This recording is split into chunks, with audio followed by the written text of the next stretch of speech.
Assalamualaikum warahmatullahi wabarakatuh. Om Swastiastu, Namo Buddhaya, dan salam kebajikan untuk kita semua.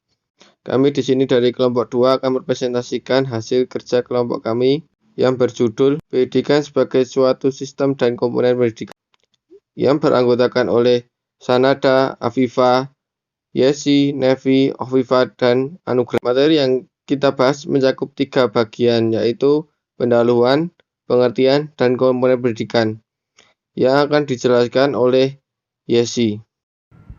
Baik Ilham, terima kasih atas waktunya. Saya akan melanjutkan presentasi dari Ilham. Pendahuluan. Pendidikan adalah usaha untuk memanusiakan manusia. Pendidikan bermaksud membantu manusia untuk menumbuhkan potensi-potensi kemanusiaan. Pengertian. Sistem adalah suatu totalitas yang terbentuk dari elemen-elemen yang mempunyai hubungan fungsional dalam mengubah masukan menjadi hasil yang diharapkan. Hubungan fungsional dari setiap elemen menyebabkan setiap sistem berjalan serta bersifat adaptif terhadap lingkungannya sesuai dengan arah yang jelas dan berkesinambungan, yang disebut suprasistem. Apa itu pendidikan sebagai suatu sistem? Pendidikan adalah satu keseluruhan kerja manusia yang terbentuk dari bagian-bagian yang mempunyai hubungan fungsional dalam membantu terjadinya proses transformasi atau perubahan tingkah laku seseorang, sehingga menjadi manusia yang berkualitas. Pendidikan sebagai sistem dapat digambarkan dalam model dasar input-output sebagai berikut. Baik, selanjutnya akan dilanjutkan oleh Afifa Bunga. Baik, saya akan melanjutkan presentasi dari Yesi, yaitu tentang komponen pendidikan. Komponen pendidikan terdiri dari tujuan, pendidik, peserta didik, materi pendidikan, alat pendidikan, dan lingkungan pendidikan. Yang pertama ada tujuan. Tujuan merupakan komponen pendidikan yang memiliki posisi penting dalam proses pendidikan. Semua tujuan harus normatif baik, artinya tidak bertentangan dengan hakikat perkembangan peserta didik dan dapat diterima sebagai nilai hidup yang baik. Tujuan pendidikan ada yang sifatnya ideal dan nyata.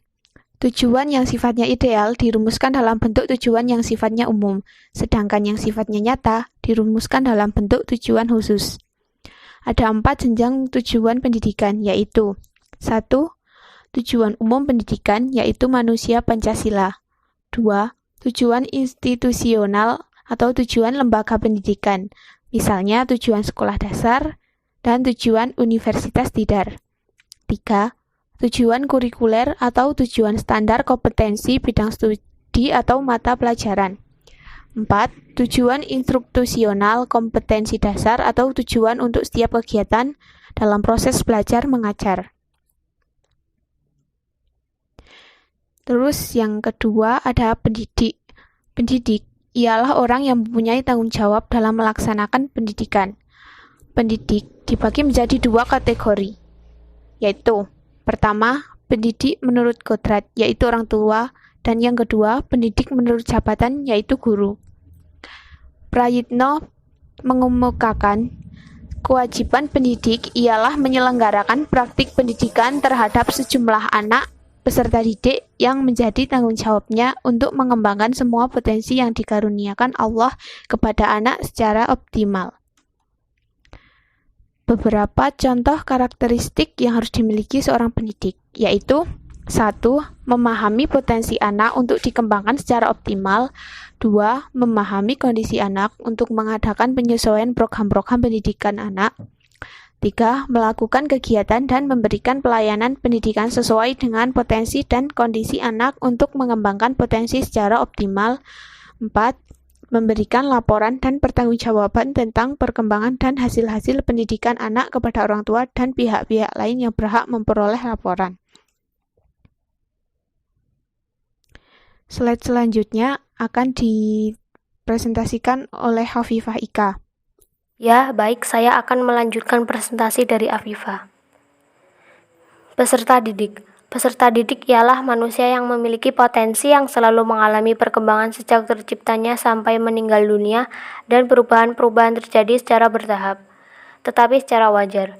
Pendidik bertugas membimbing dan mengembangkan potensi-potensi yang dimiliki oleh peserta didik itu pada tiap tahapnya.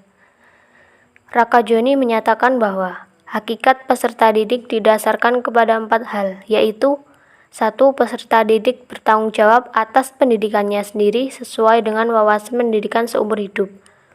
2. Peserta didik memiliki potensi baik fisik maupun psikologi yang berbeda-beda, sehingga masing-masing peserta didik merupakan insan yang unik. 3. Peserta didik memerlukan pembinaan individual serta perlakuan yang manusiawi. 4. Peserta didik pada dasarnya merupakan insan yang aktif menghadapi lingkungan. Materi pendidikan. Pendidikan bertujuan untuk mengembangkan berkenaan dengan aspek kognitif, afektif, dan psikomotor. Untuk mencapai tujuan tersebut, materi yang tepat harus dipilih. Syarat utama yang harus dipertimbangkan dalam pemilihan itu adalah 1. Materi harus sesuai dan menunjang tercapainya tujuan. 2. Materi harus sesuai dengan karakteristik perkembangan peserta didik. Metode, media, dan alat pendidikan. Metode adalah cara yang berfungsi sebagai alat untuk mencapai tujuan. Dalam menetapkan apakah suatu metode dapat digunakan atau kurang tepat ditentukan oleh beberapa faktor. Media adalah segala sesuatu yang dapat digunakan untuk menyalurkan pesan dari pengirim ke penerima sehingga dapat merangsang pikiran, perasaan, perhatian, dan minat serta perhatian peserta didik sedemikian rupa sehingga proses belajar terjadi. Alat pendidikan adalah segala sesuatu yang secara langsung membantu dalam terwujudnya tujuan pendidikan. Beberapa faktor suatu metode dalam pendidikan adalah 1. Tujuan yang ingin dicapai. 2. Faktor murid atau peserta didik ikut menentukan efektif tidaknya suatu metode. 3. Faktor guru juga ikut menentukan efektif tidaknya suatu metode. Slide selanjutnya akan dibacakan oleh Nevi. Baik, di sini saya akan melanjutkan presentasi dari Hovifah Ika. Alat pendidikan dibagi menjadi 2, yaitu alat pendidikan yang bersifat tindakan, yaitu berupa upaya atau siasat dalam kaitan kewibawaan. Alat ini berfungsi preventif atau pencegahan, mencakup teladan, anjuran, suruhan, pengarahan, dan pembinaan. Adapun yang berfungsi represif atau reaksi setelah ada perbuatan mencakup syarat, pujian, hadiah atau ganjaran, teguran, dan hukuman. Alat pendidikan yang berupa kebendaan sebagai alat bantu yang lazim disebut sebagai sarana pengajaran seperti alat pengajaran. Alat bantu atau sarana pendidikan mempunyai beberapa fungsi. Yang pertama, merekam, yaitu untuk memberikan kemungkinan pengamatan terhadap peristiwa-peristiwa yang terjadi saat ini dan di masa yang akan datang. Yang kedua, manipulatif, yaitu untuk memungkinkan pengamatan terhadap peristiwa-peristiwa yang secara wajar tidak dapat diamati. Yang ketiga, simulatif, yaitu untuk menyusun suatu lingkungan belajar yang estetik atau unik dalam rangka meningkatkan motivasi murid. Yang keempat, mengingatkan kembali, yaitu untuk mengingatkan kembali murid pada hal-hal yang telah dipelajari sebelum ia memulai dengan pelajaran baru.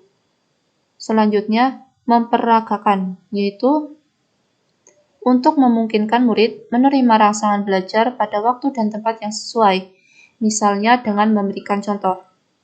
Selanjutnya ada mengaktifkan respon murid, yaitu murid harus menjadi penghasil dan pemakai pengetahuan yang aktif, bukan penerima yang pasif. Selanjutnya evaluatif, yaitu untuk menginterpretasikan respon murid sehubungan dengan berbagai variabel, termasuk kepribadian dan potensi belajarnya, dan untuk memungkinkan murid mengevaluasi tingkah lakunya sendiri. Selanjutnya umpan balik, yaitu untuk mendorong murid mengubah dan memperbaiki tingkah lakunya. Di sini ada lingkungan pendidikan. Lingkungan atau environment meliputi semua kondisi dalam dunia ini yang dengan cara tertentu mempengaruhi tingkah laku, pertumbuhan, perkembangan, atau life process, menurut Ngalis Purwanto. Sedangkan Osti Sumanto mengemukakan bahwa lingkungan yang mencakup segala material dan stimuli di dalam dan di luar diri individu, baik yang bersifat fisiologis, psikologis, maupun sosial kultural. Pengertian lingkungan pada hakikatnya mempunyai sesuatu yang ada di luar individu, walaupun ada juga yang mengatakan bahwa lingkungan ada yang terdapat dalam individu. Para ahli membedakan lingkungan menjadi dua, yaitu lingkungan alam dan lingkungan sosial. Yang pertama, lingkungan alam, yaitu segala sesuatu yang ada di dalam dunia ini yang berada di luar diri anak yang bukan manusia, seperti binatang, tumbuh-tumbuhan, iklim, air, gedung, dan rumah. Yang kedua, lingkungan sosial, yaitu semua manusia yang berada di luar diri seseorang yang dapat mempengaruhi diri orang tersebut baik secara langsung maupun tidak langsung. Berdasarkan tempat pelaksanaan pendidikan, lingkungan dibedakan menjadi 4, yaitu ada lingkungan keluarga, lingkungan sekolah, lingkungan masyarakat, dan pengaruh timbal balik antara ketiga lingkungan pendidikan terhadap perkembangan peserta didik. Slide selanjutnya akan dipresentasikan oleh Sanada Salsabila. Oke, baik. Selanjutnya ada lingkungan keluarga. Lingkungan keluarga merupakan lingkungan yang pertama dan utama bagi anak, karena lingkungan itulah pertama-tama dia menerima pendidikan yang diberikan oleh orang tua, merupakan dasar utama bagi pembentukan kepribadian selanjutnya. Seifert and Hofnang 1991 menjelaskan 6 kemungkinan cara yang harus dilakukan orang tua dalam mempengaruhi anak. Yang pertama, pemodelan perilaku atau bisa disebut dengan modeling of behaviors. Baik disengaja maupun tidak, orang tua dengan sendirinya menjadi model bagi anak-anaknya. Selanjutnya, memberikan ganjaran dan hukuman. Bisa disebut juga dengan giving rewards and punishment, yaitu orang tua mempengaruhi anaknya dengan cara memberikan ganjaran terhadap perilaku-perilakunya yang positif dan memberikan hukuman terhadap perilakunya yang tidak diinginkan atau perilaku yang negatif. Selanjutnya, ketiga ada perintah langsung, direct instruction, memberi perintah secara sederhana seperti jangan malas belajar, cepat mandi, dan lain-lainnya. Selanjutnya, menyatakan peraturan-peraturan, stating rules, yaitu membuat peraturan-peraturan umum yang berlaku di rumah walaupun secara tidak tertulis. Selanjutnya yang kelima ada nalar, bisa disebut juga dengan reasoning, cara yang digunakan orang tua untuk mempengaruhi anaknya dengan mempertanyakan kapasitas anak untuk bernalar. Yang keenam ada menyediakan fasilitas atau bahan dengan suasana yang menunjang. Oke, next. Selanjutnya ada lingkungan sekolah. Sekolah disebut lingkungan pendidikan yang kedua. Yang bertanggung jawab melaksanakan pendidikan di lembaga ini adalah guru. Tugas sekolah sangat penting dalam menyiapkan anak untuk kehidupan bermasyarakat. Sekolah bukan semata-mata sebagai konsumen, melainkan ia juga sebagai produsen dan pemberi jasa yang sangat erat hubungannya dengan pembangunan. Pendidikan formal harus berfungsi. Beberapa fungsi diantaranya yaitu: pertama, sekolah harus mampu menumbuh kembangkan anak sebagai makhluk individu melalui pembekalan semua bidang studi. Yang kedua, sekolah melalui teknik pengkajian di bidang studi perlu mengembangkan sikap sosial, gotong royong, toleransi, dan demokrasi, dan sejenisnya dalam rangka menumbuh kembangkan anak sebagai makhluk sosial. Sekolah berfungsi sebagai pembinaan watak anak melalui bidang studi yang relevan, sehingga akhirnya akan terbentuk manusia susila yang cakap yang mampu menampilkan dirinya sesuai dengan nilai dan norma yang hidup dan berkembang di masyarakat. Yang keempat, sekolah harus dapat menumbuh kembangkan anak sebagai makhluk yang religius dan mampu menjadi pemeluk agama yang baik, taat, saleh, dan toleran. Next, ada lingkungan masyarakat. Proses pendidikan di lingkungan ini adalah proses pendidikan yang terjadi di luar keluarga dan di luar persekolahan. Masyarakat adalah salah satu lingkungan pendidikan yang besar pengaruhnya terhadap perkembangan pribadi seseorang. Kaitan antara masyarakat dan pendidikan dapat ditinjau dari beberapa segi, yakni yang pertama, masyarakat adalah sebagai penyelenggara pendidikan, baik yang dilembagakan maupun tidak dilembagakan. Yang kedua adalah lembaga-lembaga kemasyarakatan atau kelompok sosial di masyarakat, baik langsung maupun tak langsung, ikut mempunyai peran dan fungsi edukasi. Selanjutnya, dalam masyarakat tersedia berbagai sumber belajar, baik yang dirancang maupun dimanfaatkan. Next, ada pengaruh timbal balik antara ketiga lingkungan pendidikan terhadap perkembangan peserta didik.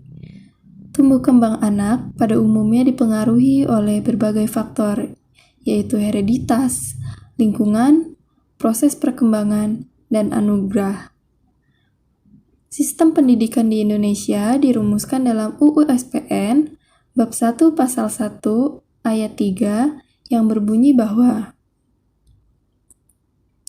sistem pendidikan nasional adalah satu kesatuan yang terpadu dari kesemua satuan dan kegiatan pendidikan yang berkaitan satu dengan lainnya untuk mencapai tujuan pendidikan nasional.